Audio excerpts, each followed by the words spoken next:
뉴스 속 경제 이슈는 더 쉽고 깊게, 최신 고용 동향은 더 빠르게 전해드리는 고용브리핑 365 시간입니다. 수지영 기자, 어서 오세요. 안녕하세요.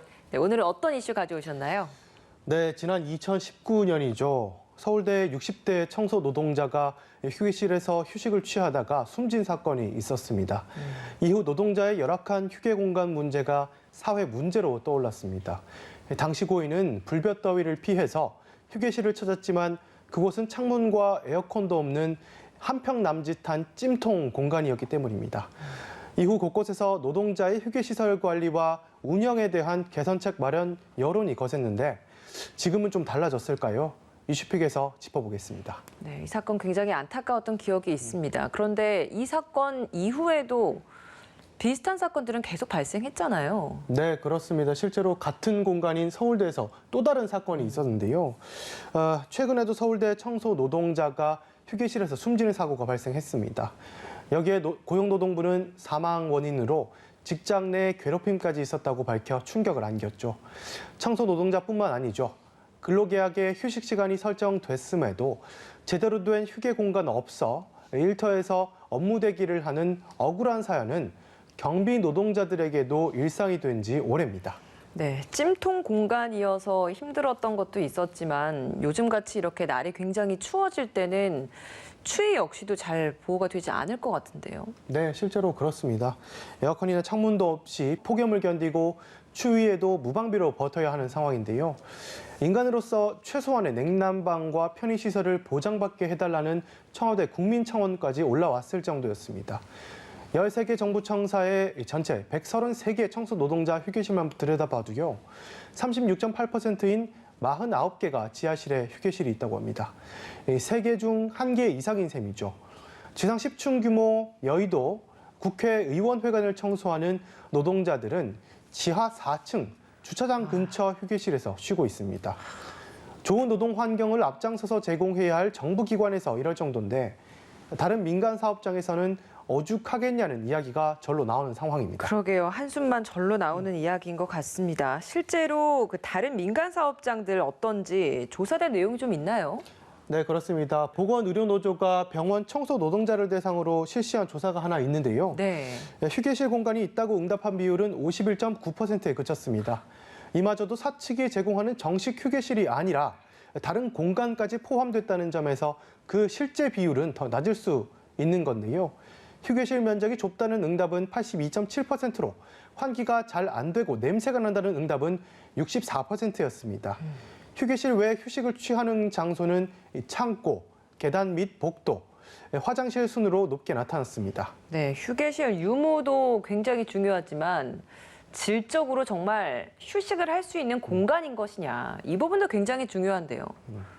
실제로 뭐 시정 조치나 이런 부분은 어려운 건지 어떤가요? 실제로 사실 점검하기가 굉장히 어렵다고 합니다. 전국 대학이 330개에 달하는데 지도 점검은 현저히 부족합니다.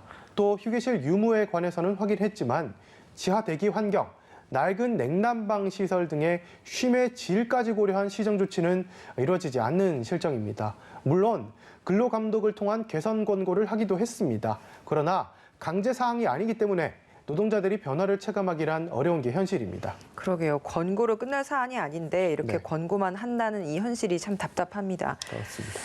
일하는 사람 누구나 쉴 수 있도록 이 권리가 보장이 됐는데 법으로도 보장이 되어 있는 권리인데 이조차도 쉽지 않은 이런 현실은 어떻게 봐야 되는 겁니까?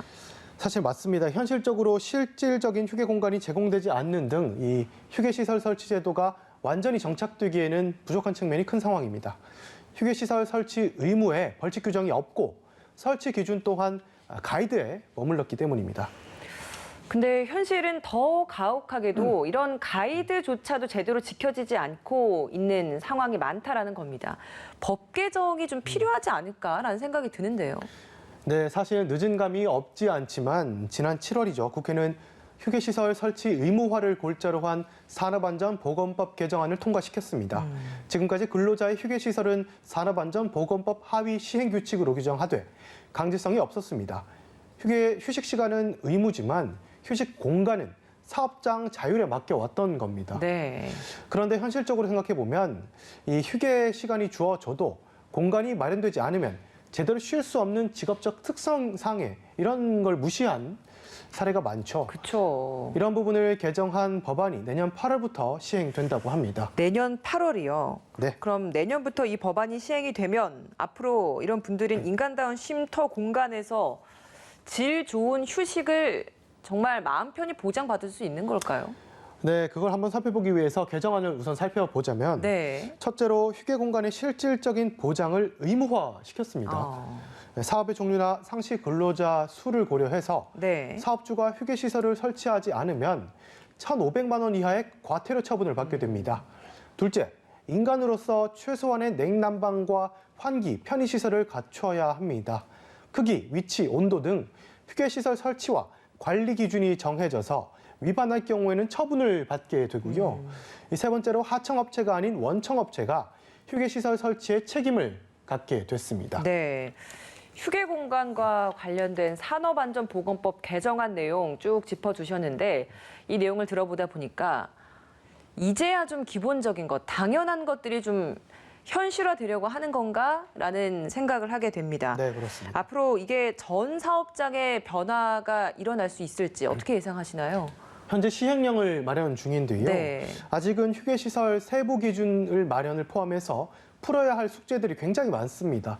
노동계는 소규모 사업장을 포함해서 전 사업장에 이를 적용하고 휴게실 환경 기준을 실질적인 개선 기준을 마련을 요구하고 있고요. 또 휴게실의 적절한 면적과 쾌적한 환경을 제공하도록 관리 책임을 높이고 사업장의 파견 노동자나 하청 노동자 역시 차별 없이 휴게실을 쓸 수 있도록 책임을 명확히 해야 한다는 지적도 나옵니다. 네, 알겠습니다. 한 컷 이슈 짚어보죠. 오늘 어떤 소식 가져오셨나요? 네, 자영업자분을 위한 소식을 준비했습니다. 네. 코로나19 직격탄을 맞아서 가게를 폐업해도 임차료를 계속 내야 하는 경우가 많아서 자영업자들의 고통 상당히 컸습니다. 앞으로는 중도 해지가 가능해집니다. 아, 그래요? 네, 코로나19 여파로 폐업한 상가 세입자에게 계약 해지권을 주는 내용의 상가 건물 임대차 보호법 개정안이 의결됐기 때문입니다. 법이 시행되면 자영업자 등 상가 임차인이 감염병으로 인한 3개월 이상의 집합 금지, 제한 조치 등으로 폐업하게 될 경우 임대차 계약을 중도에 해지할 수 있도록 하는 겁니다. 아, 그러면 곧장 효력이 발생하게 되는 건가요? 네, 그렇습니다. 임대인이 계약 해지 통고를 받은 날로부터 3개월이 지나면 효력이 발생하게 됩니다. 그래서 임대차 계약 기간이 많이 남아 있어도 해지 통고 후 임대료를 석 달치만 부담하면 계약 종료가 가능해집니다.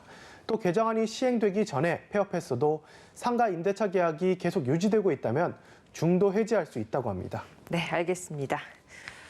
쉬는 시간도 공간조차도 제대로 보장받지 못하는 현실, 법이 개정되는 내년 8월을 기다릴 게 아니라 지금부터 관심을 가지고 하나씩 바꿔나가야 하지 않을까 싶습니다. 오늘도 소재영 기자와 함께했습니다. 고맙습니다. 감사합니다. 지금까지 고용브리핑 365였습니다.